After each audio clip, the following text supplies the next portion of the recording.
오전에 함께 보실 하나님의 말씀은 마태복음 5장입니다. 마태복음 5장 11절과 12절.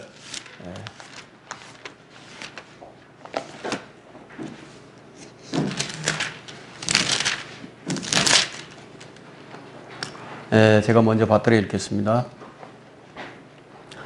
나로 인하여 사람들이 너희를 욕하고 박해하고 거짓으로 꾸며 가전 악한 말로 너희를 거슬러 말할 때에 너희에게 복이 있나니 기뻐하고 크게 즐거워하라. 이는 하늘에서 너희의 상이 큼이라. 너희 앞서 있었던 선지자들도 그들이 이같이 박해하였느니라.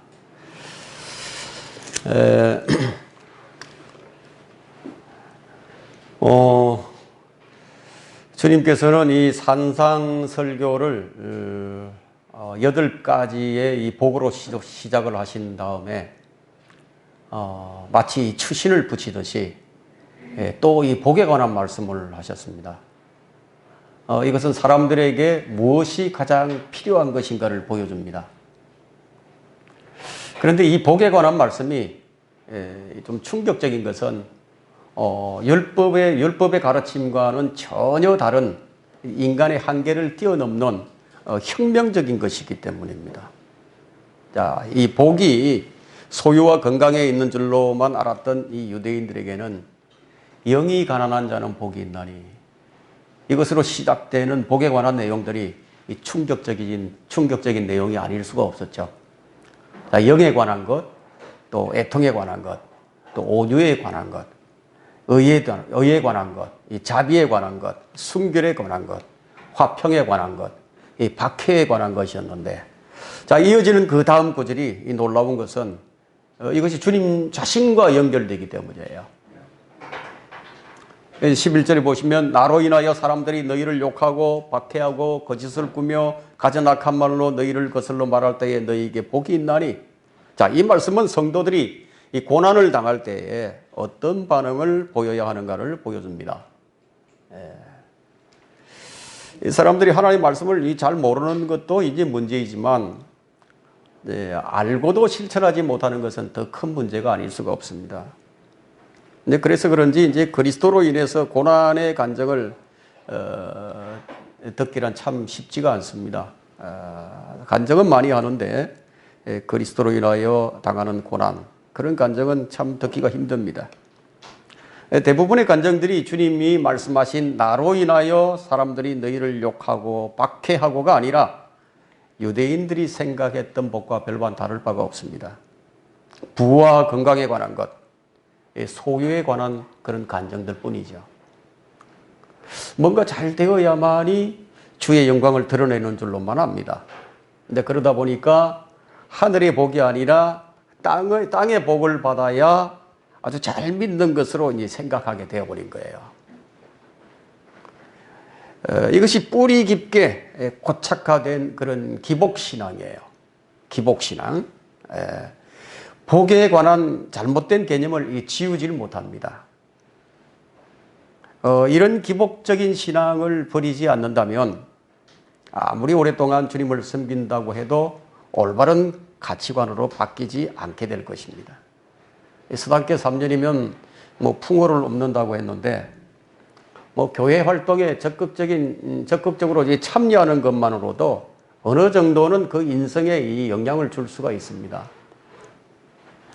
그래서 이제 목사의 설교가 좋다, 또 이 성경 공부가 참 좋다, 또 성도들과의 이 교제도 참 좋다, 제대로 된 이 교회를 찾았다 라고 말을 하면서 좋아할 수도 있지만, 자, 믿음의 시련이 닥쳐오고 이 고난이 다가오게 되면은 자신의 믿음이 어떤 믿음이었는지, 누구를 위해 섬겼는지, 이제 그 실체가 이제 그때 드러나게 됩니다. 주님께서는 이제 이 부분에 관해서 이제 말씀하시기를,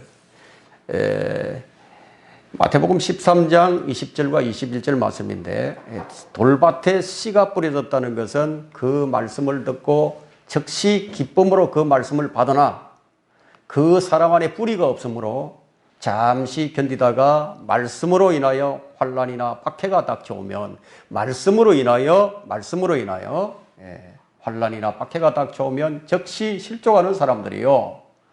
자, 여기 보면 이제 말씀으로 인하여 환난이나 박해가 닥쳐온다고 했는데, 자, 이것은 이 세상의 염려와 재물의 미혹이 아니에요. 말씀으로 인하여. 내가 좀 말씀을 지키려고 하다가 보니까 오는 환난이에요.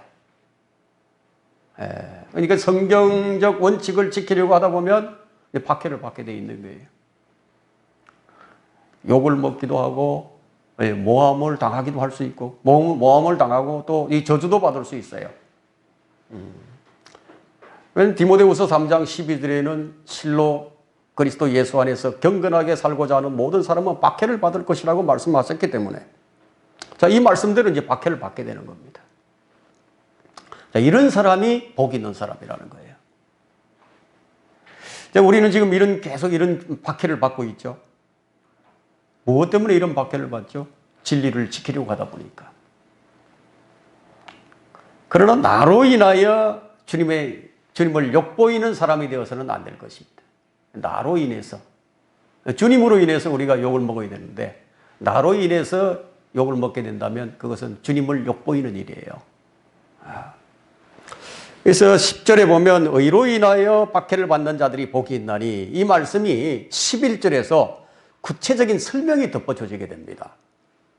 의로 인하여 어떤 박해를 받는지, 또 박해를 받을 때 마음의 자세가 어떠해야 하는지 11절에 말씀하시면서 11절로 이제 이어지면서 뭐라고 말씀하시냐면 기뻐하고 크게 즐거워하라. 이는 하늘에서 너희 상이 큼이라. 이제 말하자면 하늘의 것들만을 생각하고 살라는 얘기죠. 자, 주님과 함께 하는 삶은 이 땅에서 어떤 대접을 받게 되느냐. 요한복음 15장 18절에는 세상이 너희를 미워하면 그것을 너희를 미워하기 이전에 나를 미워한 것임을 알라. 그리스도는 세상으로부터 미움을 받게 돼 있어요. 그리스도께 속한 그리스도인들도 세상으로부터 미움을 받게 되어 있습니다. 그렇다면 그리스도인이 이 땅에서 누리는 복은 어떤 복이냐 하면 영적인 복이에요. 영적인 복들을 누리는 거예요. 자, 우리는 이미 많은 복들을 받았죠. 용서, 구속, 우리는 양자되었죠. 그리고 자비와 은혜, 믿음과 또 성령 충만, 지혜와 명철, 우리 마음에 흐르는 평강, 이런 것들이 영적인 복이에요.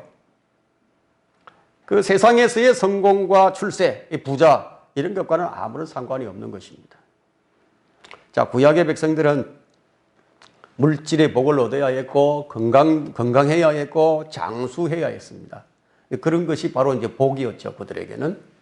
그러나 의의 말씀을 선포한 선지자들 한번 보세요. 의의 말씀을 선포했던 구약의 선지자들. 그들은 어떤 삶을 살았어요? 모욕을 받았죠. 박해를 받았죠. 죽임을 당했어요. 그들의 복은 물리적인 복이 아니라 영적인 복이었어요.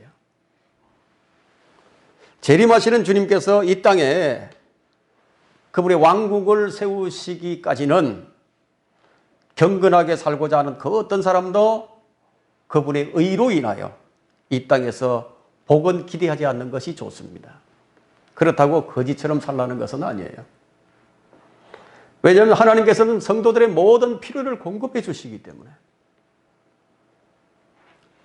자, 주님께서 우리에게 모든 필요를 공급해 주신다는 것은 우리 일상에서 이미 늘 체험하고 있는 일상과 마찬가지죠. 자, 혹자는 이 그리스도인들이 가난하게 사는 것은 잘못 믿어서 그런 것이라고 말하는 자들도 있지만, 그들이 이제 성경도 하나님의 능력도 잘 모르기 때문에 그런 말을 합니다.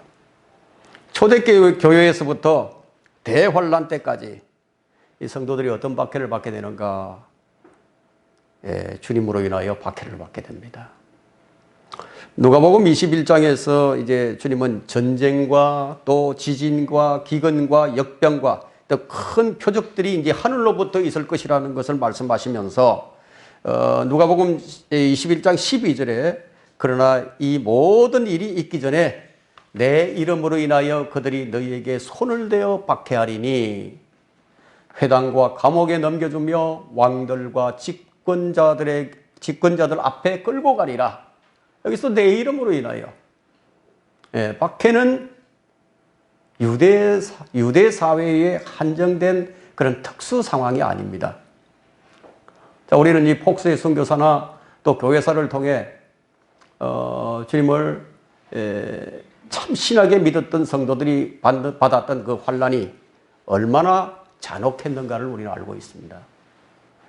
자, 이런 박해가 이제 얼마 있지 않아서 다시 역사의 현장에 재현되게 될 것입니다. 주님은 너희의 원수가 너희 가족 중에 있으리라고 말씀하셨죠. 실제로 그런 일이 재현될 것입니다. 누가복음 21장 16절과 17절에는요. 한번 찾아볼까요? 누가복음 21장 16절, 17절 두 구절 봅니다. 너희는 부모와 형제와 친척과 친구들에 의해서 배반당할 것이며 그들은 너희 가운데 몇 사람을 죽이리라. 또 너희는 내 이름으로 인하여 모든 사람에게 미움을 받으리라. 예수 그리스도의 이름으로 인해서 예수님의 이름 때문에 가족들이 원수가 되고요. 가족들이 나를 죽이는데 앞장을 서게 됩니다. 자, 실제로 이런 일을 당하게 된다면 얼마나 고통스러울까요? 표현하기 어렵죠. 상상도 하기 싫죠. 혈과 육이 대단한 것 같아도요. 이 상황이나 이 환경이 그럴 수밖에 없게 조성이 된다면은 부모 자식도 형제자매도 원수로 변하게 됩니다. 인간이 이런 것이에요. 가족의 사랑도요. 그리스도 안에서의 사랑이 아니라면 사실 아무것도 아닌 것이 됩니다. 가족이 가족을 죽이는 일이 지금도 일어나고 있죠. 극단적인 회교 국가에서도 행해지고 있습니다. 또 인도의 힌두교도 마찬가지예요. 가족들 중에 누군가가 다른 종교를 믿게 되면은 가족을 죽이는 것을 무슨 신성한 의무처럼 그렇게 여겨요. 아무런 양심의 가책도 안 받아요. 자, 이것이 타락한 인간의 본성으로 이루어진 이 가족의 모습입니다. 원수를 사랑하라는 주님의 가르침과는 너무 거리가 멀죠. 그 내 편이 아니라면은, 말하자면 같은 영이 아니라면 가혹하게 잘라내리고 하는 그런 마귀적인 근성이 있는 거예요. 하나님의 사랑이 우리 안에 없다면 우리도 역시 그렇게 변할 수 있는 거예요. 주님께서는 주의 이름으로 인하여 이 땅에서 받게 될 것이 무엇인지 그것을 말씀해 주셨어요. 첫째가 뭐냐면 욕을 먹는 거예요. 둘째가 박해예요. 셋째가 모함입니다.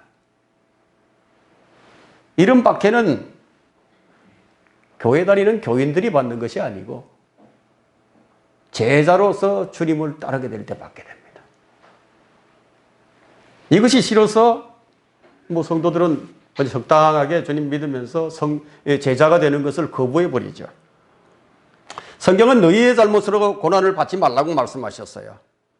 때로는 우리의 잘못으로, 나의 잘못으로 고난을 당할 때가 있어요. 왜냐하면 모난 성격 때문에, 또 성숙하지 못한 인격 때문에, 또 자신이 악행을 저지름으로써 또 고난을 당할 수도 있어요. 그러나 그런 것들은 그리스도로 인한 것들이 아니에요. 내 자신의 어떤 문제가 아니라 주 예수 그리스도로 인해서 욕을 먹고 박해를 받고 거짓 고소를 받는 일이 일어나는 것입니다. 자, 이런 일들은 교회 안에서도 많이 일어납니다. 지금 우리는 역사상 어느 시대보다도 또 어떤 지역보다도 더 자유롭게 또 신앙생활을 할 수 있는 그런 환경에서 살고 있습니다. 그래서 이 박해라는 것이 우리에게 현실감이 없을 수도 있어요. 그러다 보니까 이제 자신의 잘못으로 인한 고난이 주님으로 인한 것인 줄 착각이 들 수도 있습니다. 여러분 북한을 한번 보게 되면 이 북한의 상황은 그리스도인으로서 산다는 것이 자기 생명을 포기해야만 하는 현실임을 볼 수 있어요. 매우 현실적인 거예요. 이것은 약간의 불이익을 받는 정도가 아니라 자기 생명을 잃게 되는 거예요. 예수 그리스도로 인해서 자기 생명을 포기해야만 믿음을 지키는 거예요. 자, 왜 세상은 그리스도인들을 미워하는 것인가? 그 이유는 예수 그리스도를 미워하기 때문이에요. 나 때문이 아니고 그리스도 때문에. 세상은 성도들을 욕하고 미워하고 박해하고 모함을 합니다. 주님은 우리가 이 박해당할 때 기억해야 할 것을 일러주셨는데, 요한복음 15장 20절을 보시게 되면 우리가 무엇을 기억해야 할 것인지 박해를 받을 때 그것을 말씀해 주셨어요. 15장 20절에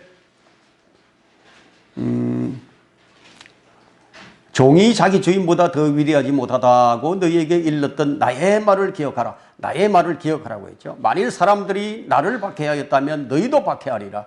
만일 사람들이 나의 말을 지켰다면 너희 말도 지키리라. 세상이 주님과 우리를 지금 동일시한다는 것을 볼 수 있죠. 그러면 이들이 왜 이렇게 하는 것인가 하면 그 원인이 이제 21절에 나옵니다. 그러나 그들이 이 모든 일들을 내 이름으로 인하여 너희에게 행하리니 이는 그들이 나를 보내신 분을 알지 못하기 때문이라. 다른 이유가 있는 것이 아니라 그들이 박해하는 것은 하나님을 알지 못하기 때문이에요. 세상은 예수 그리스도가 하나님이신 줄을 몰라요. 세상은 하나님과 원수예요. 때문에 주님을 미워합니다. 종교의 자유가 보장된 국가에서는 주의 이름으로 인하여 받는 박해가 거의 없습니다. 그러나 가족이나 친구들 사이에서 외면을 당할 수 있어요. 또 직장 다니는 사람들은 회식 자리에 참여하게 되죠. 이 술자리죠. 그 술자리에 가지 않는 것으로 인해서 사회생활에 불이익을 당할 수도 있습니다. 그러나 주의 이름으로 인해 박해를 받는 그런 때가 이 나라에도 반드시 오게 된다는 거예요. 가족이 원수가 되고 부모가 자식을, 자식이 부모를 죽이는 그런 때가 온다는 거예요. 자, 주님은 우리가 이 땅에서 무슨 대접을 받아야 될지를 미리 말씀해 주신 것은 이런 일들을 당하게 될 때 이상하게 여기지 말라는 거예요. 주님은 주로 어떤 사람들이 이 박해를 하는지를 알려주셨는데 어떤 사람들이 박해를 할까요? 먼저 이제 구약 성경을 보게 되면 이사야 66장 5절을 펼쳐보세요. 이사야 66장 5절을 펼쳐보시면 주의 말씀에 떠는 너희는 주의 말씀을 들어라. 너희를 미워하는 너희 형제들이, 여기 누구죠? 너희 형제들이라고 해요. 너희 형제들이 내 이름으로 인하여 너희를 쫓아내며 말하기를 주께서 영광을 받으실지니라 하나 그가 나타나시어 너희를 기쁘게 하실 것이요 그들은 수치를 당하게 되리라. 자, 여기 누가 박해를 하죠? 형제들이 박해하는 거예요. 형제들이. 선지자들을 죽인 자들이 이교도들이 아니에요. 자기 형제들이 선지자들을 죽였어요. 자, 신약 성경을 한번 봅시다. 요한복음 16장 2절을 한번 펼쳐보세요.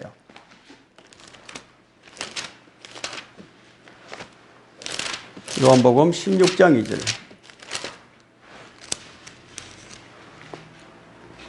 그들이 너희를 회당에서 추례할 것이라. 참으로 그 때가 오면 너희를 죽이는 자는 누구든지 하나님을 섬기노라고 생각하리라. 자, 그들은 형제를 죽이는 것이 하나님을 섬기는 것인 줄로 아는 거예요.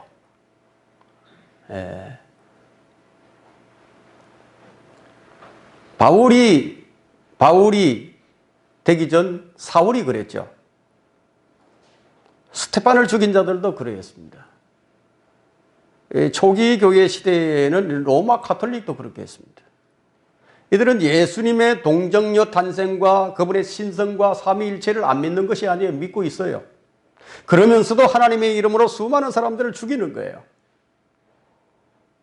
그들은 6천만 명 이상을 죽였습니다. 실로 그리스도 안에서 경건하게 살고자 하는 모든 사람은 박해를 받을 것이라. 참으로 그렇습니다. 그러나 박해 없이 믿으려면요. 박해 없이 믿으려면 그리스도와 상관없이 무관하게 아주 경건하게 또 그리스도와 무관하게 선하게 그리스도와 무관하게 의롭게 살면 그런 세상에서 존경을 받게 됩니다. 그러나 그리스도 안에서 경건하게 살고자 하면 반드시 박해를 받게 되어 있습니다. 여기에는 예외가 없어요. 초대교회는 이런 박해를 기꺼이 감당한 성도들이 있었던 반면에 이런 박해를 받지 않기 위해서 타협한 자들도 많이 있었어요.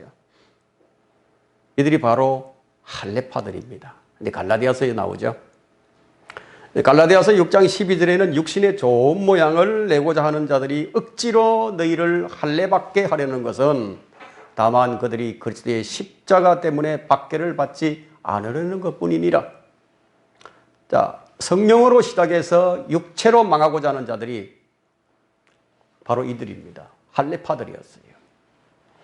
바울이 만일 할례파를 지지했다면 그는 박해를 받지 않았을 것이라고 갈라디아서 5장 11절에 기록하고 있습니다. 그렇다면 십자가와 할례를 함께 지지하면 될 것 아닌가라고 말할 수도 있을 것이죠. 자, 우리가 하나님과 재물을 동시에 섬길 수가 없듯이 십자가와 할례는 동시에 지지가 안 되는 것이에요. 왜냐하면 갈라디아서 5장 4절이 이렇게 말하고 있기 때문에 율법으로 의롭게 된 너희는 누구든지 그리스도가 무용하게 되어 은혜로부터는 떨어져 나가버렸다. 자, 우리가 한 가지 이제 유념해야 하는 것은 이 육신의 좋은 모양을 내고자 하는 일이 그것이 무엇이 되었든 그리스도를 무용하게 만드는 결과를 초래하게 된다는 겁니다. 그리스도인이 육신의 좋은 모양을 내면 그는 지성이 있는 그리스도인이라는 말을 듣게 될 것입니다.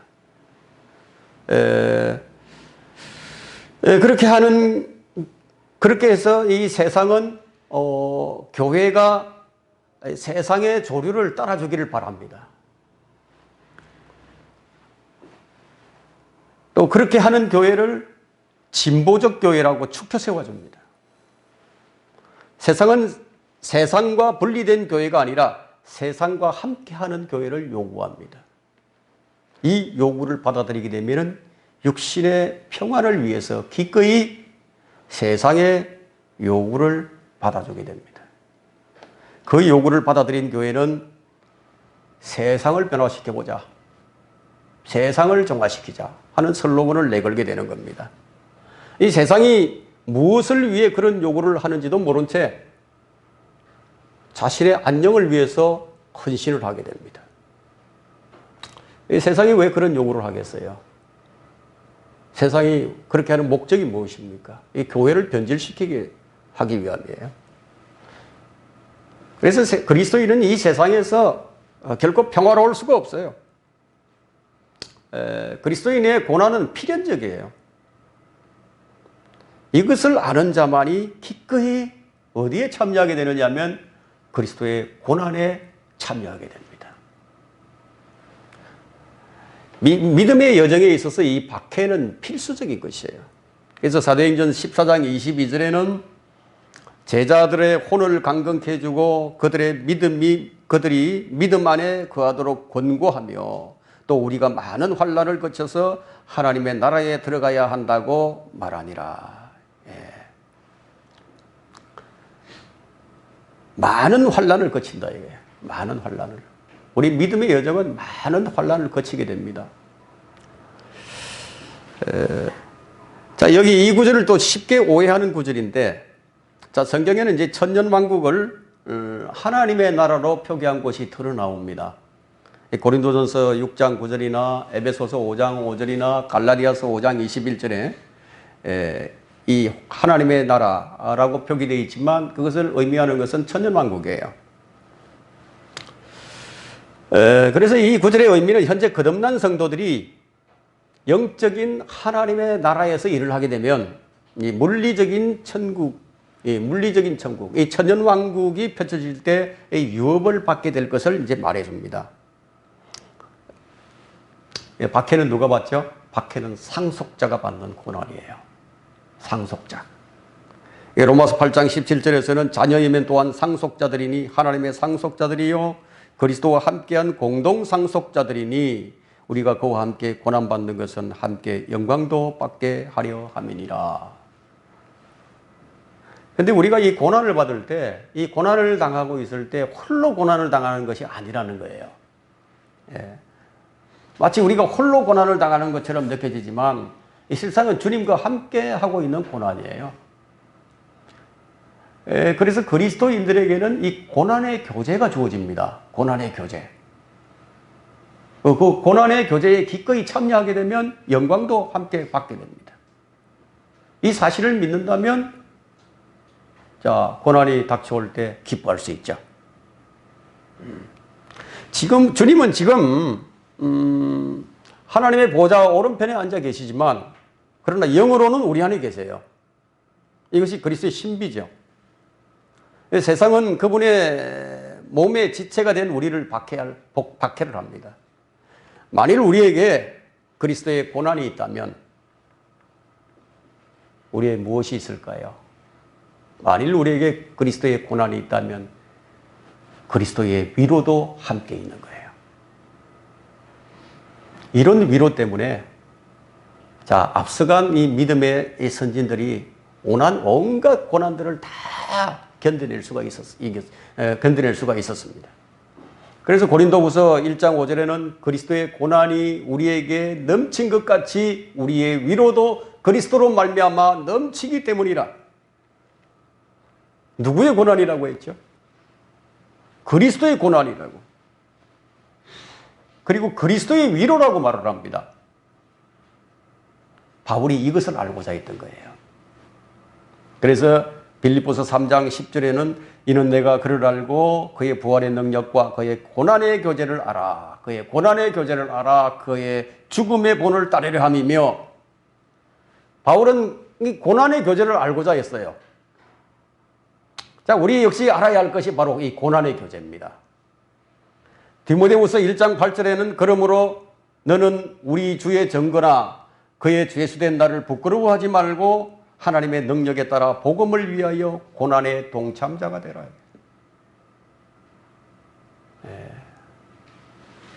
고난의 동참자, 복음을 위하여 고난의 동참자가 되는 것. 여기에 기꺼이 참여하는 성도가 될 때 그런 영광을 함께 상속받게 됩니다.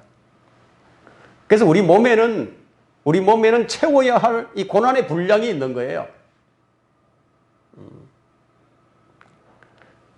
골로새서 1장 24절을 한번 봅시다. 골로새서 1장 24절.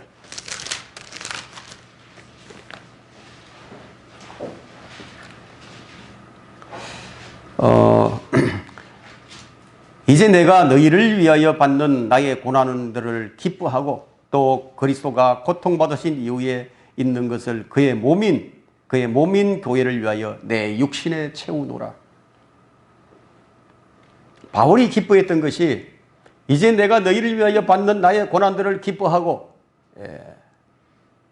바울은 이 고난을 기뻐했습니다. 이 바울은 형제들의 영적 성장을 위해서요, 산고의 고통을 치료해야만 했어요. 바울의 몸에는 교회를 위한 고통이 채워졌습니다.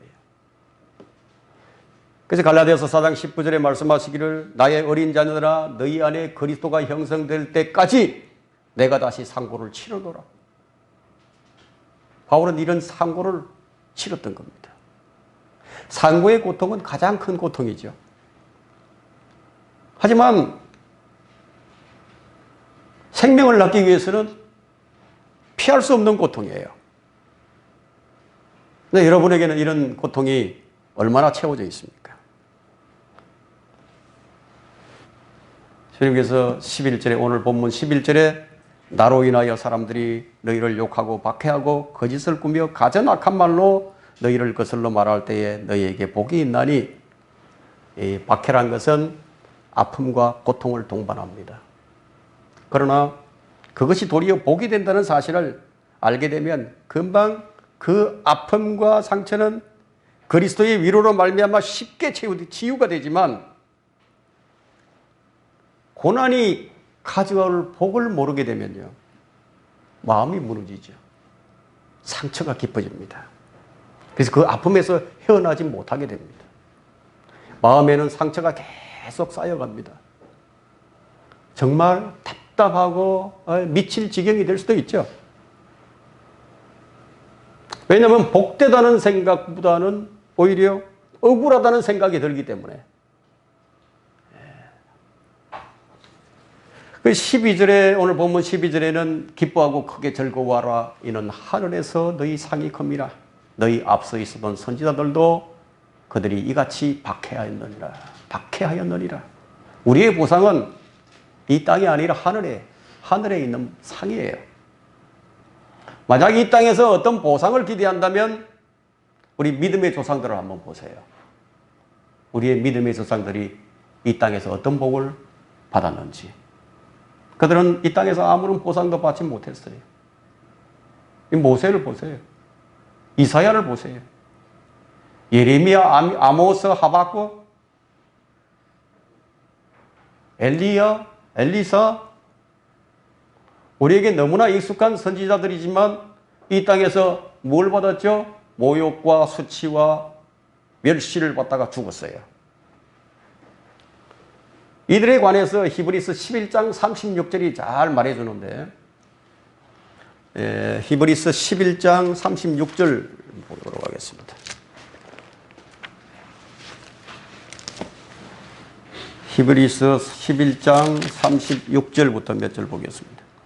또 어떤 사람들은 잔혹한 조롱과 채찍질의 시련도 받았고 더욱이 결박당하고 감옥에도 갇혔으며 돌로 맞고 톱으로 켜지고 시험을 당하고 칼로 살해되었으며 양의 가죽과 염소의 가죽을 쓴 채 유리하며 궁핍과 고난과 학대를 당했느니라. 38절에 세상은 그들이 살만한 데가 못 되었으므로 그들은 광야와 산속과 동굴과 토굴에서 유리하였느니라.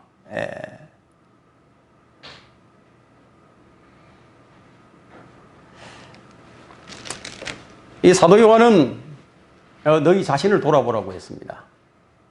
너희 자신을 한번 돌아보라. 왜냐하면 우리 자신을 돌아보는 것이요, 우리가 받을 상과 관련이 있기 때문이에요. 요한일서 1장 8절에는 너희 자신을 돌아보라. 이는 우리가 이루어 놓은 것들을 잃지 아니하고 온전한 상을 받으려는 것이라.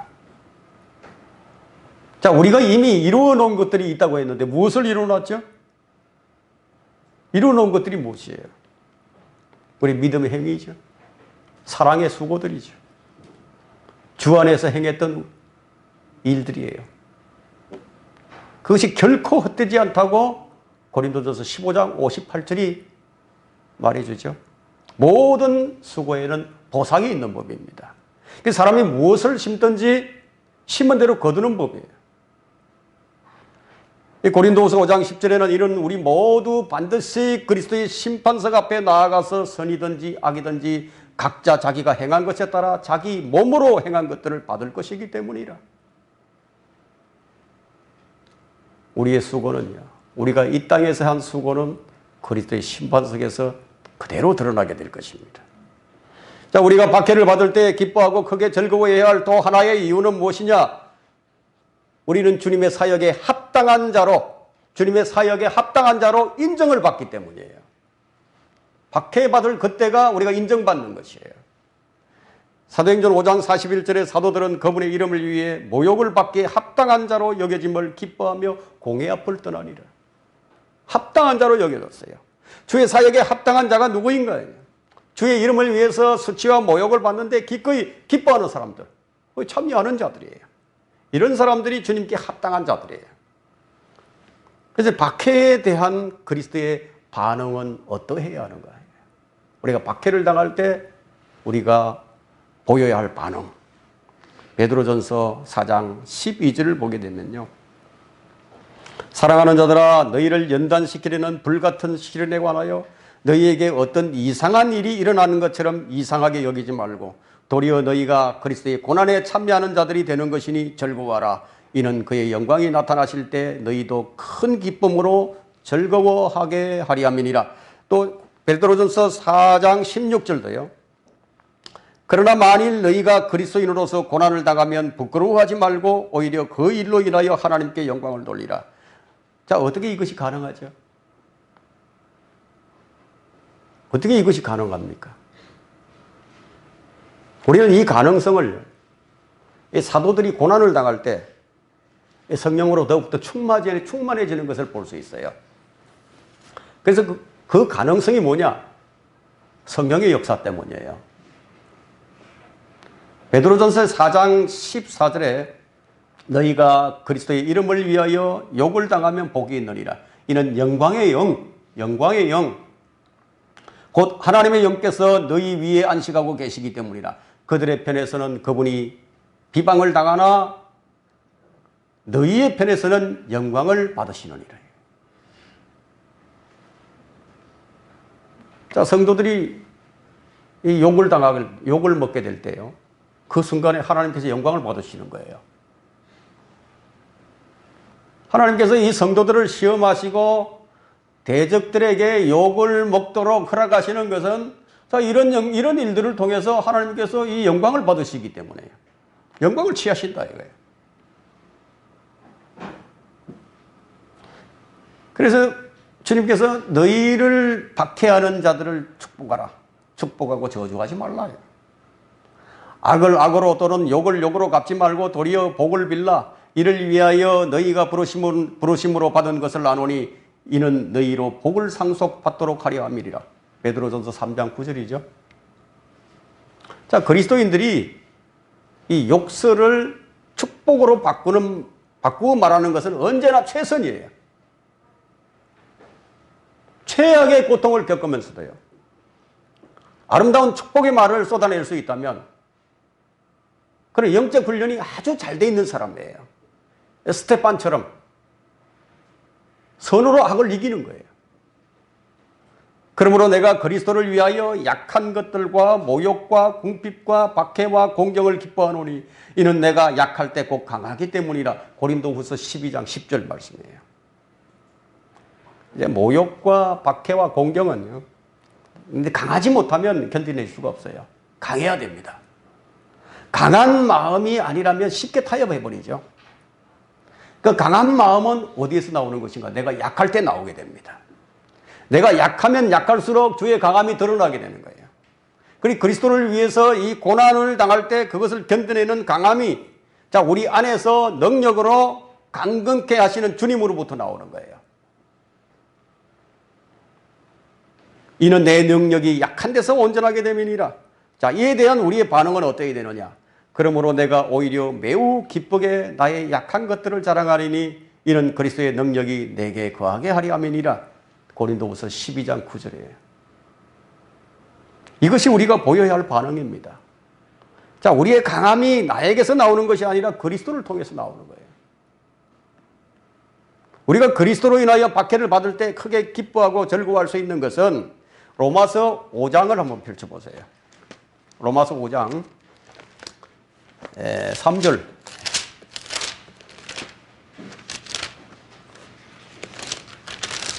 로마서 5장 3절. 이뿐만 아니라 우리가 환난 중에도 즐거워하나니 환난은 인내를 이루고 4절에 인내는 연단은 소망을 이루는 줄 알미라. 환난을 통해 이루는 것들이 참 많죠. 환난을 견디기 어려운 것인데, 근데 인내가 없이는 불가능합니다. 어떤 문제가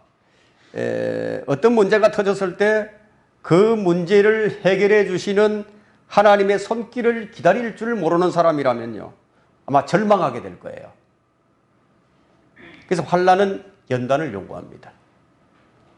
엄청난 시련의 연단은 인내가 요구되죠. 어떤 어려움에도 좌절하지 않고 문제 해결을 위한 하나님의 손길을 침착하게 기다리면서 기도하고 현명하게 대처하는 훈련을 쌓아가는 것이 바로 연단이에요. 무엇보다도 우리가 환난을 견딜 수 있는 것이 소망 때문입니다. 주님의 재림에 대한 소망을 갖고 있기 때문에 환난을 견뎌낼 수 있는 것이죠. 주께서 오심이 가까웠다. 우리는 이런 말로 서로 위로해야 됩니다. 주님이 이제 오실 날이 가까웠다 이거야. 자, 그리스도로 인해서 박해를 받을 때 기뻐하고 크게 즐거워할 수 있는 것은 믿음이 시련이 이 불로서 단련되기 때문에. 그래서 베드로전서 1장 7절에는 너희 믿음이 시련이 불로서 단련될지라도 없어져 버리는 금보다 훨씬 더 귀하게 되어 예수 그리스도께서 나타나실 때 칭찬과 존귀와 영광을 받게 하려 함이니라. 바로 이것 때문이에요. 여러 가지 시험은요, 우리를 실족하게 하고 넘어지게 할 수도 있지만 동시에 단련의 기회입니다. 시험을 통과할 때 믿음이 단련되는 거예요. 이 성도들이 보여야 할 자세는 오늘 이 본문의 말씀이에요. 그래서 나로 인하여 사람들이 너희를 욕하고 박해하고 거짓으로 꾸며 가진 악한 말로 너희를 거슬러 말할 때 너희에게 복이 있나니 기뻐하고 크게 즐거워하라. 이는 하늘에서 너희 상이 큽니다. 너희 앞서 있었던 선지자들도 그들이 이같이 박해하였느니라. 바로 이것이 우리가 어떤 반응을 보여야 할지 주님께서 말씀해 주신 것입니다. 다음 시간에 계속하도록 하겠습니다.